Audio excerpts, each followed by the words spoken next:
రంగారెడ్డి జిల్లా కాచారంలో ప్రజాపాలన కార్యక్రమం నిర్వహించారు. ప్రజాపాలన కార్యక్రమంలో జిల్లా కలెక్టర్ నారాయణ రెడ్డి పాల్గొన్నారు. కాంగ్రెస్ ప్రభుత్వం ఇచ్చిన 4 హామీలు ఈ నెల 26 నుంచి అమలు చేయాలని నిర్ణయం తీసుకుంది.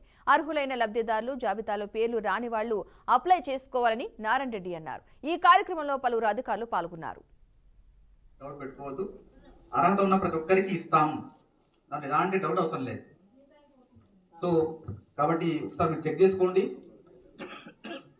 చెక్ చేసుకున్న దాంట్లో పేర్లు లేని వాళ్ళు ఈ రోజు కూడా దరఖాస్తు ఇవ్వండి. పంచాయత్ సెక్రటరీ మీరు తీసుకోండి, కానీ మిస్ అయిన ప్రతి ఒక్కరు దరఖాస్తు.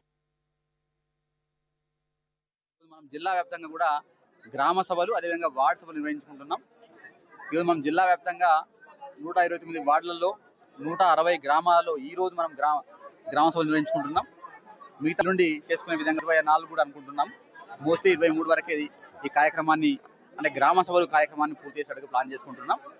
వాటి తర్వాత వీటిని అంటే గ్రామ సభలో వచ్చే అంటే ఇక్కడ మనం గ్రామ సభ ఒక ముఖ్య ఉద్దేశం 4 స్కీమ్స్. ఒకటి రైతు భరోసా. రైతు భరోసాలో భాగంగా మనం ప్రతి ఎకరాకు సంవత్సరానికి 12,000 రూపాయలు ఇచ్చే విధంగా ప్రభుత్వం చర్యలు తీసుకుంటా ఉంది. అందులో భాగంగా ఫిట్ ఫర్ కల్టివేషన్ వ్యవసాయానికి యోగ్యమైన ప్రతి భూమికి కూడా ఈ యొక్క రైతు భరోసా ఇచ్చే విధంగా చర్యలు తీసుకుంటా ఉన్నాం. అందులో ఆ లిస్ట్ అంటే ఎలిజిబుల్ లిస్ట్ మనం గ్రామ సభలో పెడుతున్నాం. ఎవరిదైనా మిస్ అయితే ఆ మిస్ అయిన వాళ్ళు చూసుకొని ఇక మాది ఈ విధంగా ఉంది అని ఒకవేళ వాళ్ళు అప్లికేషన్ రాస్తే దాన్ని కూడా వెరిఫై చేస్తాం. అదేవిధంగా ఎక్కడైనా ఒకవేళ మా వాళ్ళు ఎలిజిబుల్ కాని వాళ్ళని పెట్టినా కూడా దాన్ని కూడా వెరిఫై చేస్తాం. సో ఇది రైతు భరోసా. అదేవిధంగా ఇందిరమ్మ ఆత్మీయ భరోసాలో భాగంగా